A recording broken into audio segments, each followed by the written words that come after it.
سورة يوسف.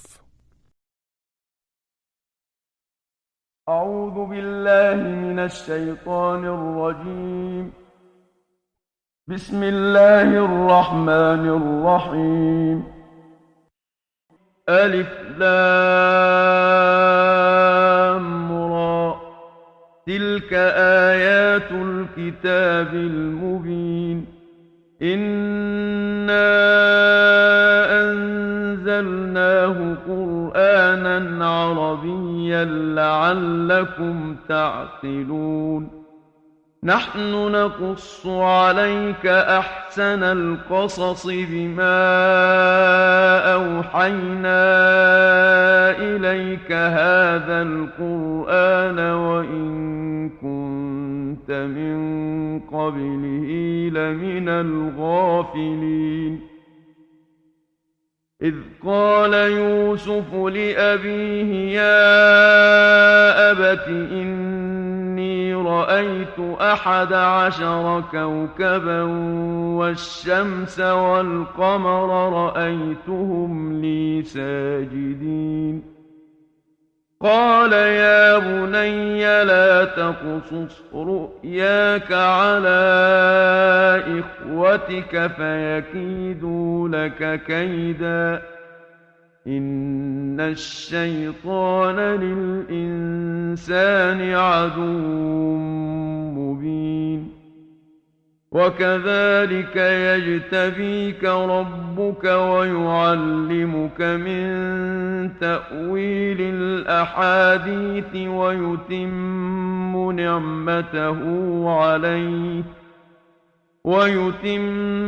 نعمته عليك وعلى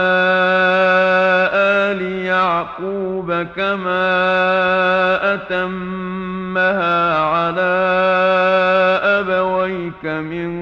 قبل إبراهيم وإسحاق إن ربك عليم حكيم. لقد كان في يوسف وإخوته آيات للسائلين. إذ قالوا ليوسف وأخوه أحب إلى أبينا منا ونحن عصبة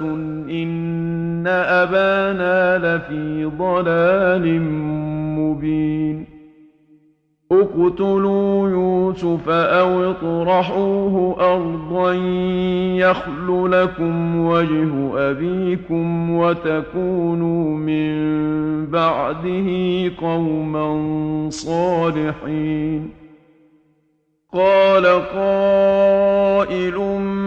منهم لا تقتلوا يوسف وألقوه في غيابة الجب يلتقطه بعض السيارة إن كنتم فاعلين. قالوا يا أبانا ما لك لا تأمنا على يوسف وإنا له لناصحون. أرسله معنا غدا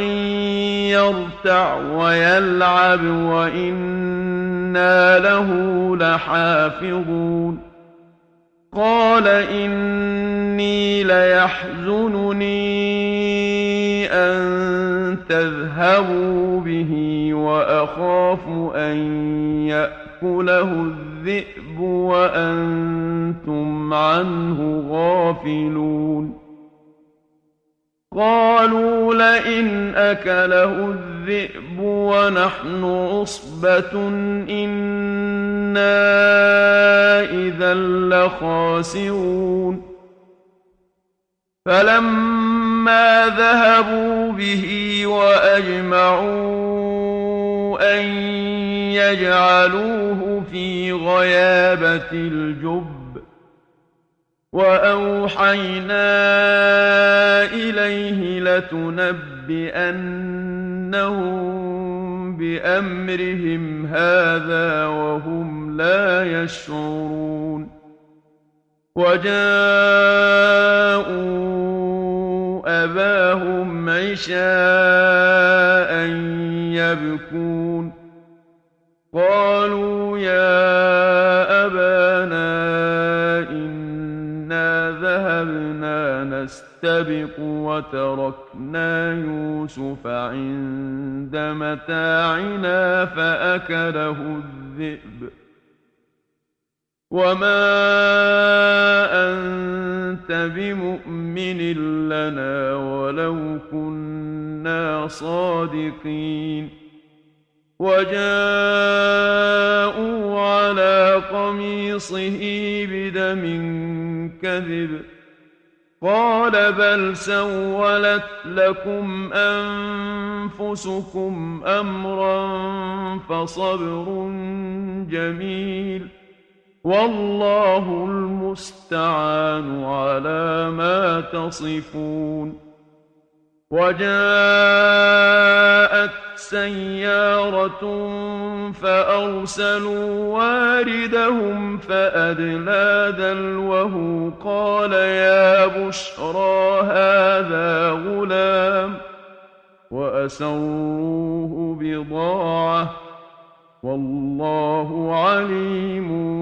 بما يعملون وشروه بثمن بخس دراهم معدودة وكانوا فيه من الزاهدين وقال الذي اشتراه من مصر لامرأته أكرمي مثواه عسى أن ينفعنا أو نتخذه ولدا وكذلك مكنا ليوسف في الأرض ولنعلمه من تأويل الأحاديث والله غالب على أمره ولكن أكثر الناس لا يعلمون ولما بلغ أشده آتيناه حكما وعلما وكذلك نجزي المحسنين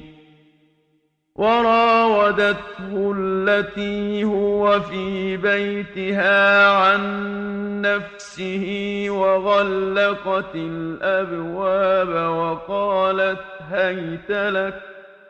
قال معاذ الله إنه ربي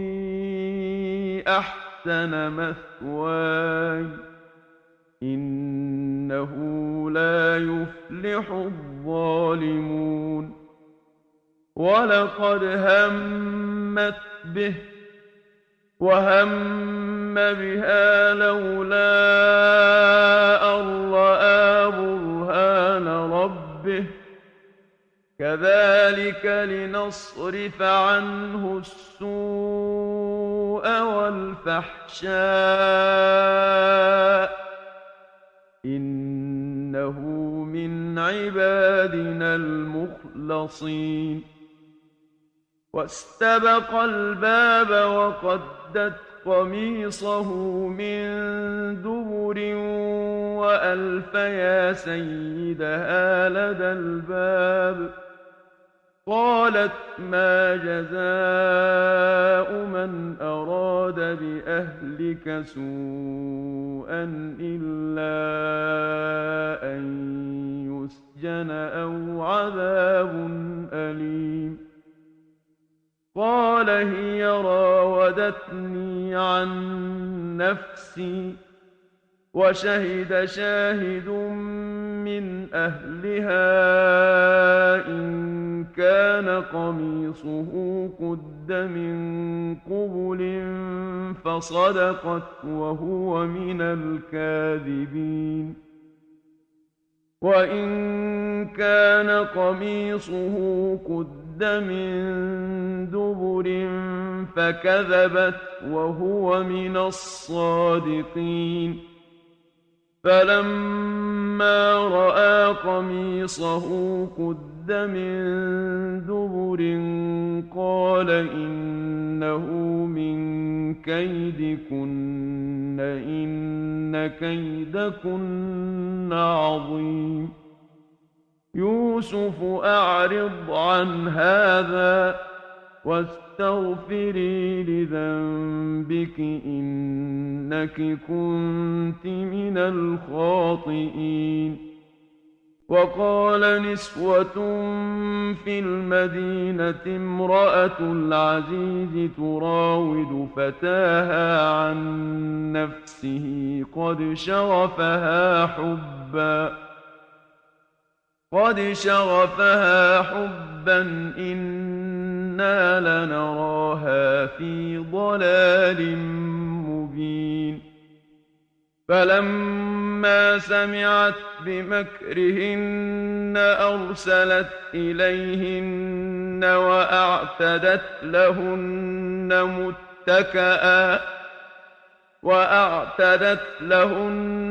متكأ وآتت كل واحدة منهن سكينا وقالت اخرج عليهن. فلما رأينه أكبرنه وقطعن أيديهن وقلن حاش لله ما هذا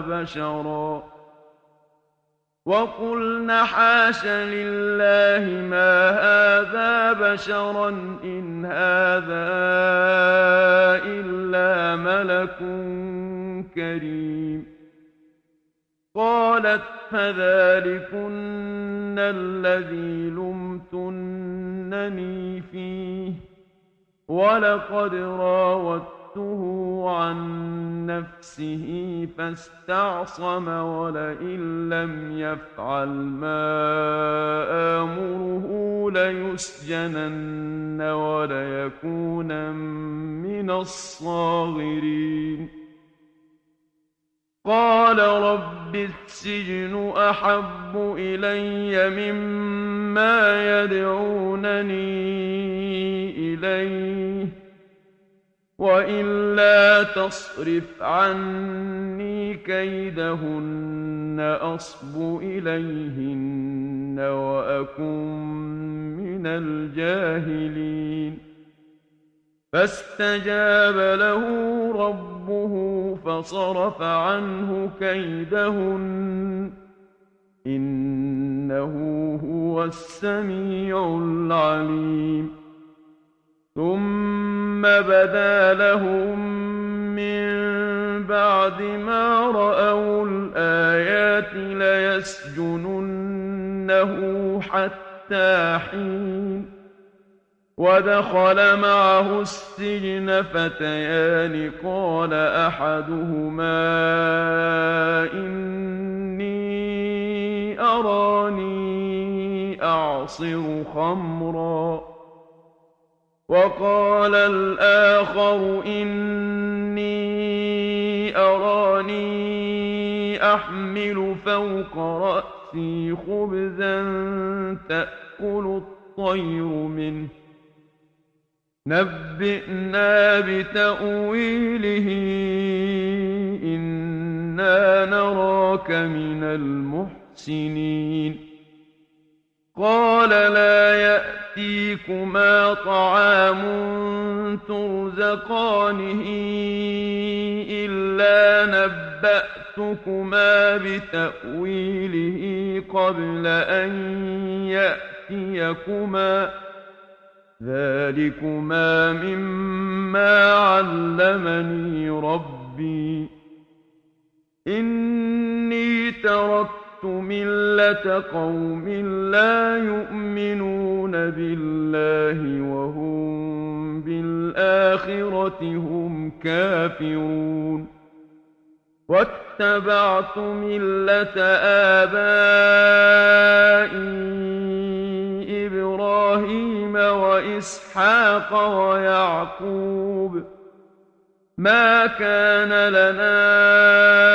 أن نشرك بالله من شيء ذلك من فضل الله علينا وعلى الناس ولكن أكثر الناس لا يشكرون يا صاحبي السجن أأرباب متفرقون خير أم الله الواحد القهار ما تعبدون من دونه إلا أسماء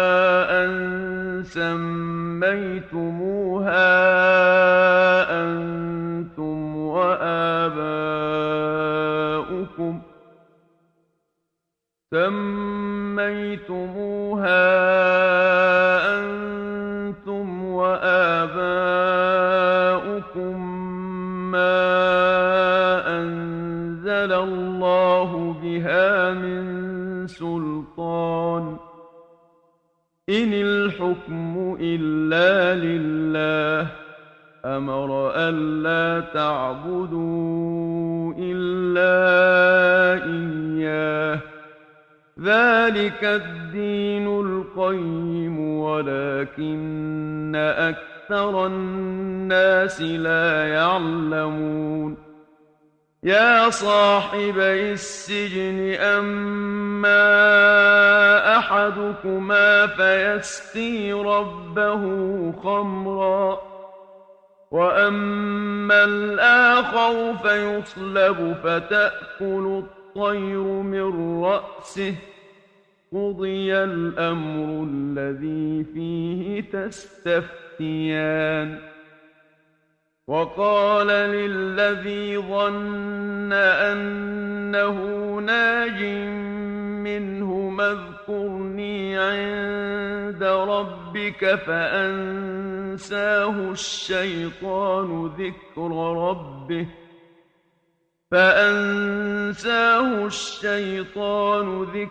ربه فلبث في السجن بضع سنين وقال الملك إني أرى 7 بقرات سمان يأكلهن 7 عجاف و7 سنبلات خضر وأخر يابسات يا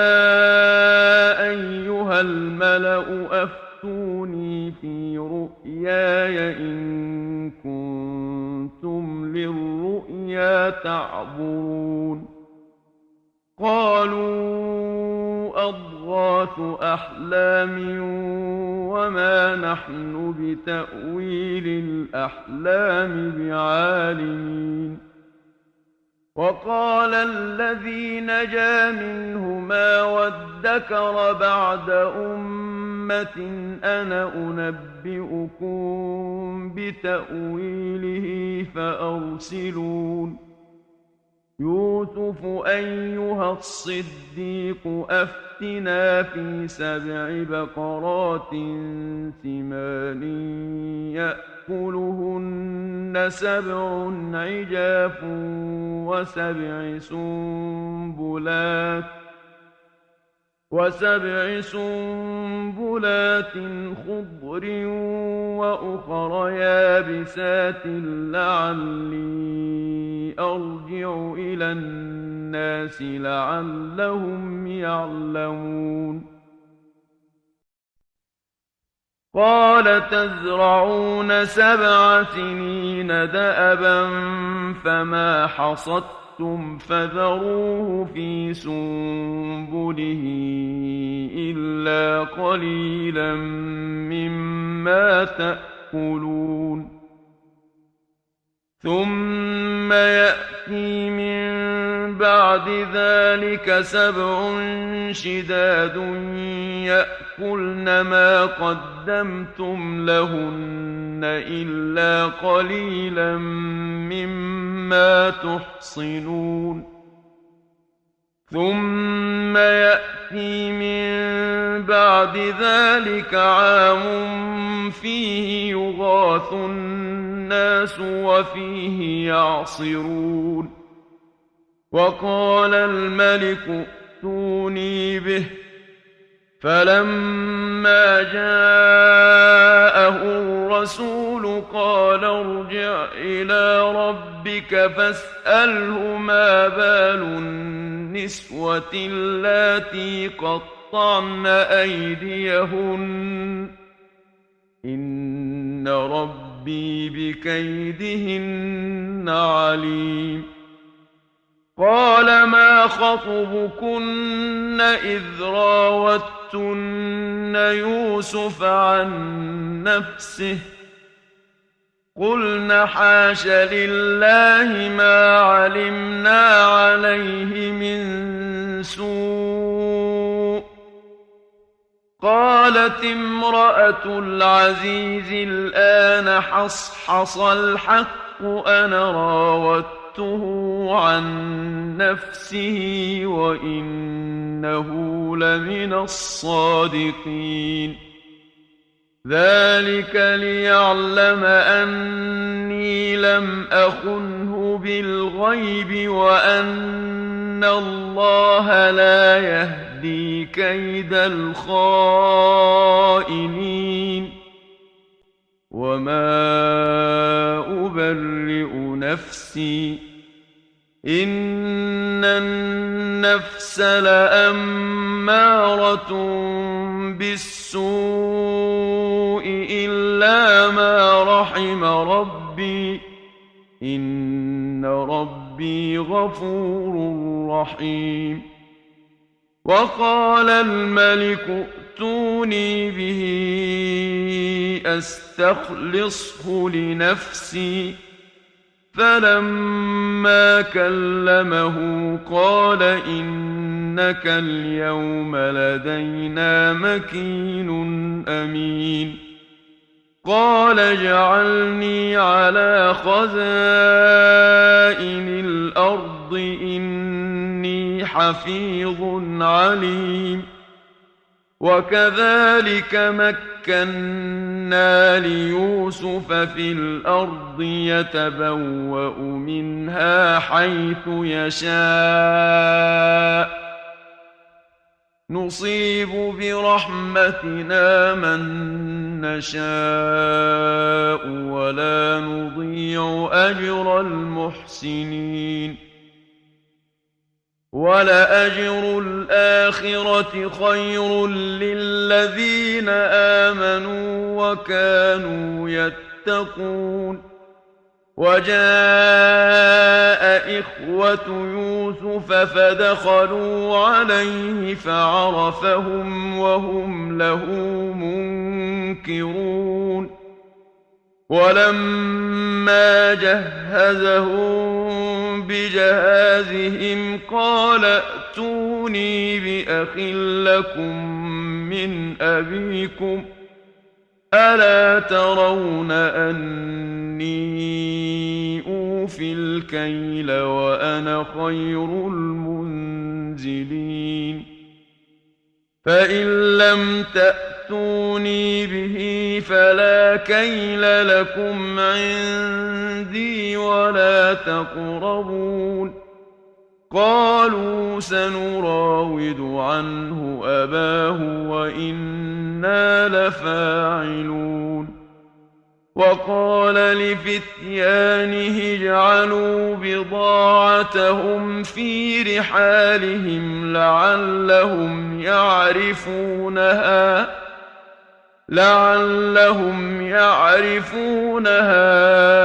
إذا انقلبوا إلى أهلهم لعلهم يرجعون فلما رجعوا إلى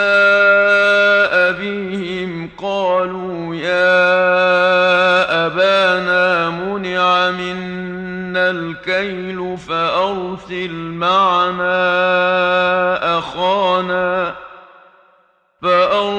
معنا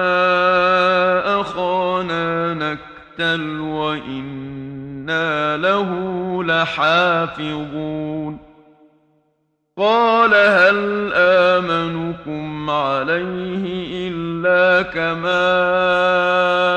أمنتكم على أخيه من قبل فالله خير حافظا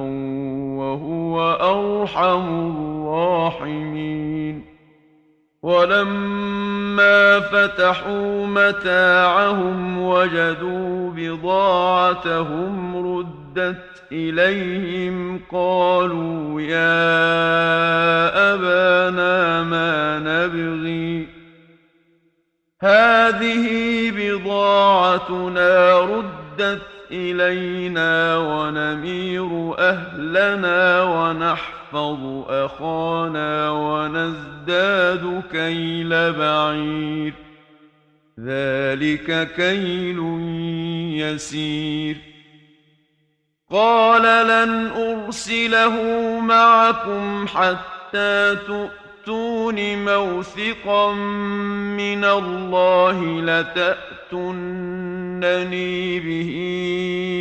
إلا أن يحاط بكم فلما آتوه موثقهم قال الله على ما نقول وكيل وقال يا بني لا تدخلوا من باب واحد وادخلوا من أبواب متفرقة وما أغني عنكم من الله من شيء إن الحكم إلا لله عليه توكلت وعليه فليتوكل المتوكلون ولما دخلوا من حيث أمرهم أبوهم ما كان يغني عنهم من الله من شيء ما كان يغني عنهم من الله من شيء إلا حاجة في نفس يعقوب قضاها وإنه لذو علم لما علمناه ولكن أكثر الناس لا يعلمون ولما دخلوا على يوسف آوى إليه أخاه قال إني أنا أخوك فلا تبتئس بما كانوا يعملون فلما جهزهم بجهازهم جعل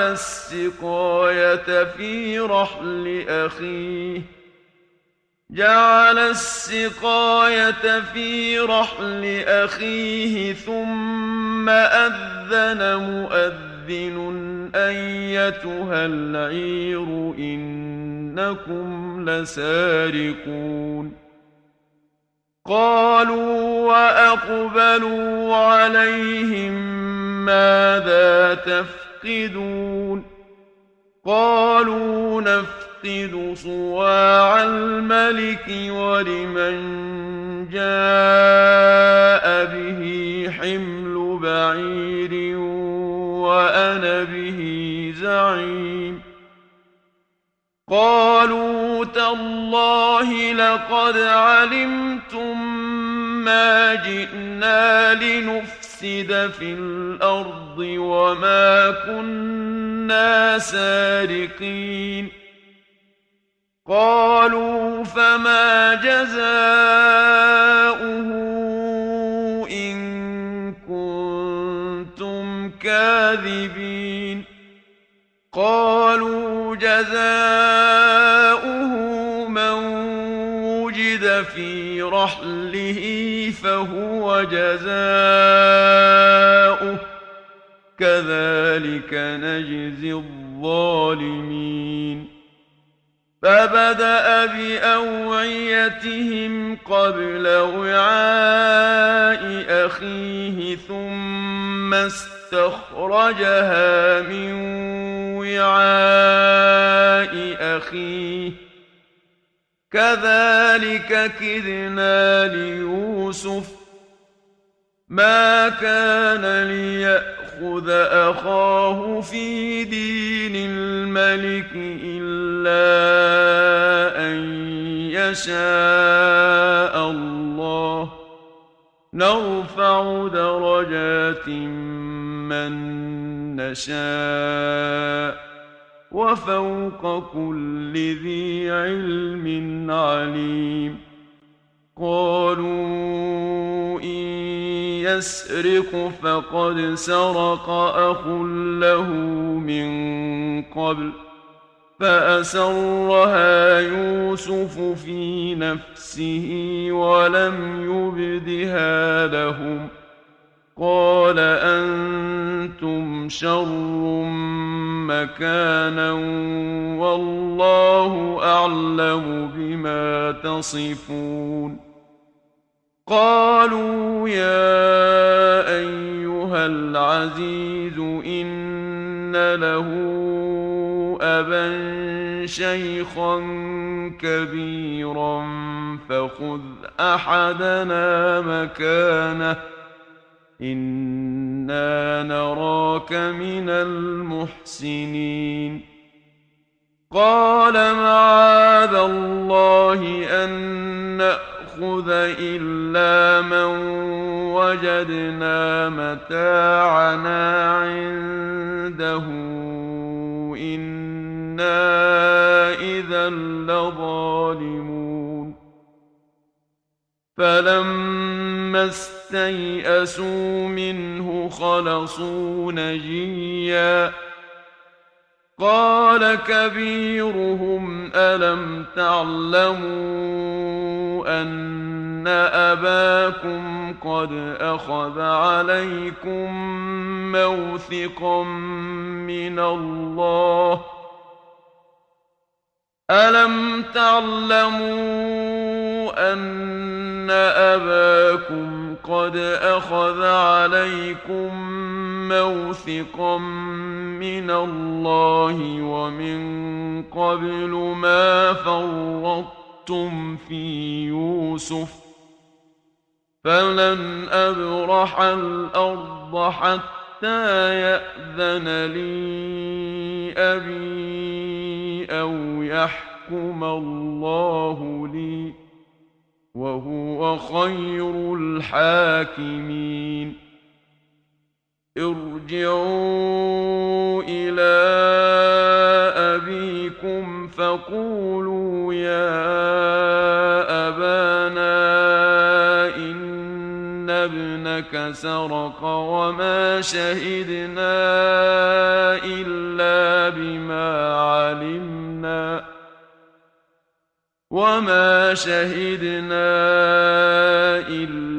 بما علمنا وما كنا للغيب حافظين واسأل القرية التي كنا فيها والعير التي أقبلنا فيها وإنا لصادقون قال بل سولت لكم أنفسكم أمرا فصبر جميل عسى الله أن يأتيني بهم جميعا إنه هو العليم الحكيم وتولى عنهم وقال يا أسفا على يوسف وابيضت عيناه من الحزن فهو كظيم قالوا تالله تفتأ تذكر يوسف حتى تكون حرضا أو تكون من الهالكين قال إنما أشكو بثي وحزني إلى الله وأعلم من الله ما لا تعلمون يا بني يذهبوا فتحسسوا من يوسف وأخيه ولا تيأسوا من روح الله إنه لا ييأس من روح الله إلا القوم الكافرون فلما دخلوا عليه قالوا يا أيها العزيز مسنا وأهلنا الضر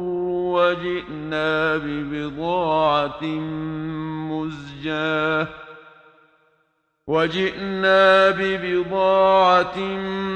مزجاة فأوف لنا الكيل وتصدق علينا إن الله يجزي المتصدقين قال هل علمتم ما فعلتم بيوسف وأخيه إذ أنتم جاهلون قالوا أئنك لأنت يوسف قال أنا يوسف وهذا أخي قد من الله علينا إنه من يتق ويصبر فإن الله لا يضيع أجر المحسنين قالوا تالله لقد آثرك الله علينا وإن كنا لخاطئين قال لا تثريب عليكم اليوم يغفر الله لكم وهو أرحم الراحمين اذهبوا بقميصي هذا فألقوه على وجه أبي يأت بصيرا وأتوني بأهلكم أجمعين ولما فصلت العير قال أبوهم إني لأجد ريح يوسف لولا أن تفندون قالوا تالله إنك لفي ضلالك القديم فلما أن جاء البشير ألقاه على وجهه فارتد بصيرا قال ألم أقل لكم إني أعلم من الله ما لا تعلمون قالوا يا أبانا استغفر لنا ذنوبنا إنا كنا خاطئين قال سوف أستغفر لكم ربي إنه هو الغفور الرحيم فلما فلما دخلوا على يوسف آوى إليه أبويه وقال ادخلوا مصر إن شاء الله آمنين ورفع أبويه على العرش وخروا له سجدا وقال يا أبت هذا تأويل رؤياي من قبل قد جعلها ربي حقا وقد أحسن بي إذ أخرجني من السجن وجاء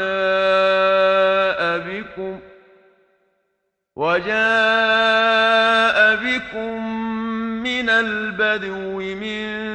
بعد أن نزغ الشيطان بيني وبين إخوتي إن ربي لطيف لما يشاء إنه هو العليم الحكيم رب قد آتيتني من الملك وعلمتني من تأويل الأحاديث فاطر السماوات والأرض أنت ولي في الدنيا والآخرة توفني مسلما وألحقني بالصالحين ذلك من أنباء الغيب نوحيه إليك وما كنت لديهم إذ أجمعوا أمرهم وهم يمكرون وما أكثر الناس ولو حرصت بمؤمنين وما تسألهم عليه من أجر إن هو إلا ذكر للعالمين وكأين من آية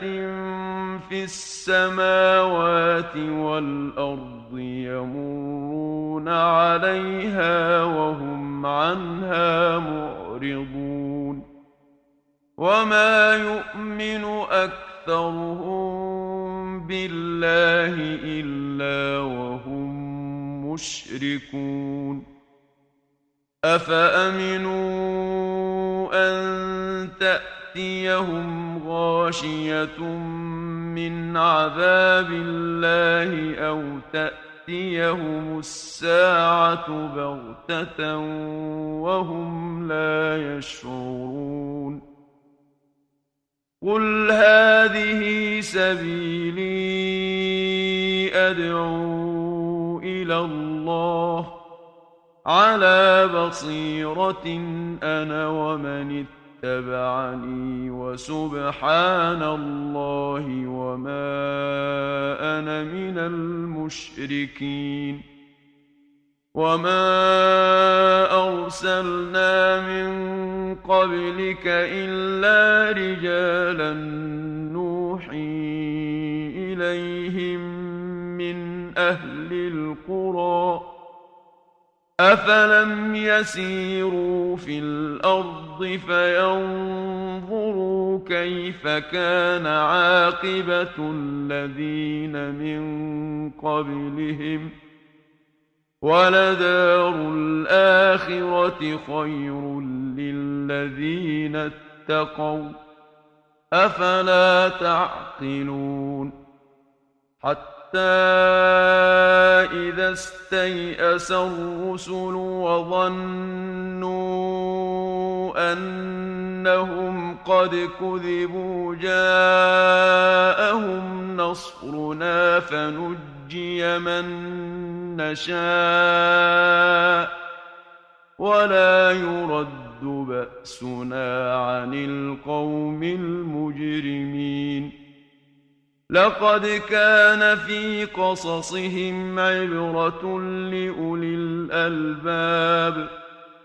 ما كان حديثا يفترى ولكن تصديق الذي بين يديه وتفصيل كل شيء وهدى ورحمة لقوم يؤمنون